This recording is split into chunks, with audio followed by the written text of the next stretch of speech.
Hello and welcome back to my YouTube channel. It's me again. Today I wanted to share with y'all something really important, and honestly something that I think is the most crucial step before you start budgeting, before you start planning, or really going into that next step of your life. And that is to determine your why. Why are you doing this? And just your reason. For example, one of my favorite budget people I follow is the Budget Mom. She's a single mom.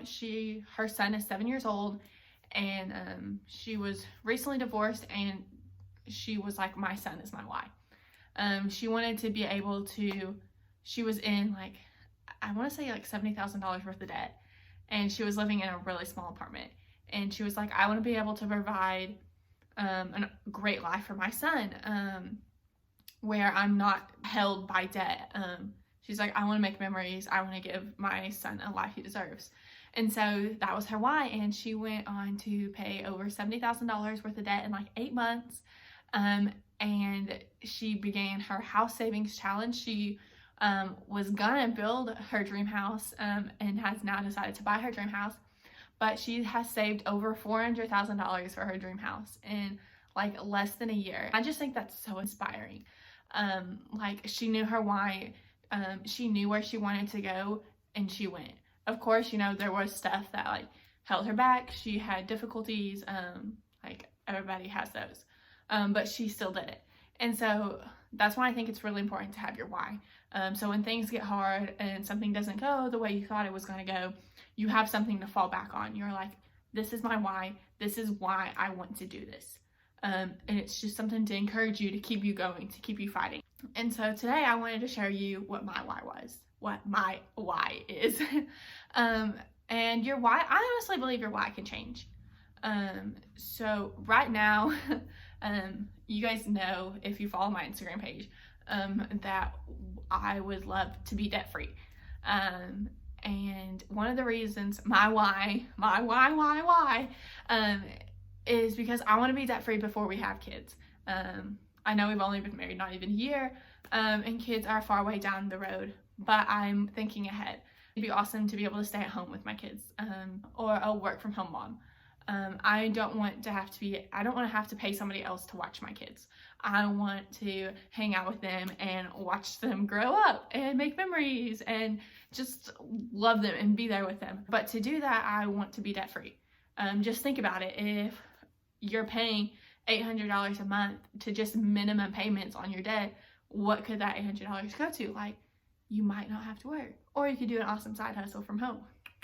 That is my why. I don't want to work forever, but I want to be able to stay at home, and just be able to hang out with my kids. So once you have your why, the next step is set your goals. For example, if me and David just make our minimum payments every single month, we won't be debt free till 2045. I will be 48 years old. No, thank you. Now, I use this little debt snowball tracker, which I can talk more about that later. But it says we'll be debt free by 2030, I believe, which is still 10 years. But that's not making any extra payment. That's just making the minimum payments. Once something's paid off, taking that payment and adding on to another payment. That already pushes up 15 years. But how do I do it before then? Because honestly, I would like kids before I'm 32. So how do I reach, how do I get to where I want to be, So I have set goals for myself. I have set yearly goals, I've set quarterly goals, and I've set monthly goals. And I believe that's something really important, to just sit down and write your goals. So I have this budget by paycheck workbook. One of the sections it talks about your yearly and savings goals. So some of mine were, I wanted to save money for Christmas. So why in January am I already starting to save for Christmas? And the reason is because when Christmas comes, I want to be able to give the people I love and the people that did so much for me during the year, I want to be able to gift them with something. I know they don't expect anything. I know my parents don't really care if I get them a present, or like my in-laws, but I want to be able to gift them with something awesome and just say thank you for everything they've done. And I don't want to have to use a credit card at Christmas or be stressed, be like, David, we can only spend like $30 a person, which isn't awful. Like, if that's what you can do, that's awesome. Like, people are gonna love your gift no matter what.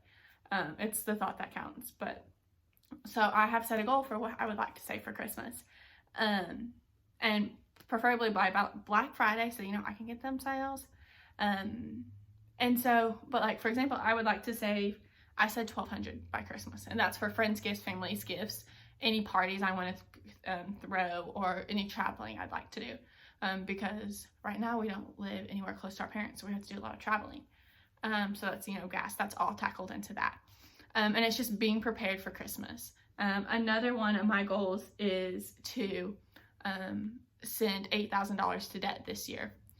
And if I keep this up every year, we would be debt free in 7-8 years, I believe so. Which is already, we were up to 2030, and now we're up to like 2028, 2027. So we're just keeping it early. The point of this video was just to, if you want to start a budget, if you want to start planning, if you want to start paying off debt, is just to figure out what your why is. Why is this important to you? What's your reason behind it? And then to set goals. I love goals. Even New Year's resolutions, love them. Even though sometimes they don't come, for example, my brother last year set a New Year's resolution to go like 365 days with no soda. Was it a realistic goal? Probably not. But I asked him this year, because that was a last year resolution, how he did. And he's like, I probably went 300 days, which, hey, that is still awesome. And so it's encouraging, and really, especially for New Year's goals or yearly goals or whatever, it's so fun to look back and see, like, oh, I did do this. Like, one of my monthly goals this for January was to do a no spend challenge, which y'all saw it all over Instagram. Starting off, I'm not gonna lie, I didn't reach that goal, and it was kind of sad that I didn't reach it, but I set a high goal for myself. 20 no spend days, y'all.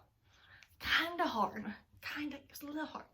But I realized about like a week into it that I was not, I did really bad the first week, y'all. And so then I set like a mini goal, and I was able to go 14 days without spending any like unnecessary money. So if it wasn't groceries, gas, or bills, I didn't spend any money for 14 days. And that was so exciting for me, because I am a spender. I love going to Target and walking around and just walking up and down the aisles and just seeing all the new stuff, Target, TJ Maxx, Hobby Lobby, you can find me there.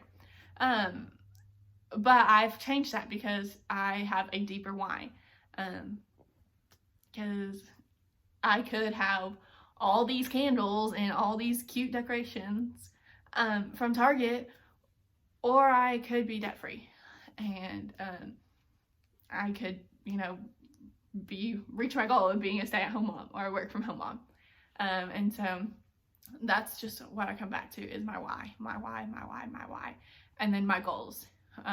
So your goals should reflect your why. So if y'all have any questions about how to set goals, or just how to do anything, I'm here. So I hope y'all found something cool about this, and maybe start using it in your life. And it's okay if not. You might not be a goal person, and even if you're not, I still encourage you to figure out your why. It can help you figure out a lot of things in your life, and a lot of important choices and decisions you have to make. Anyway, so love y'all, and I'll see you next time.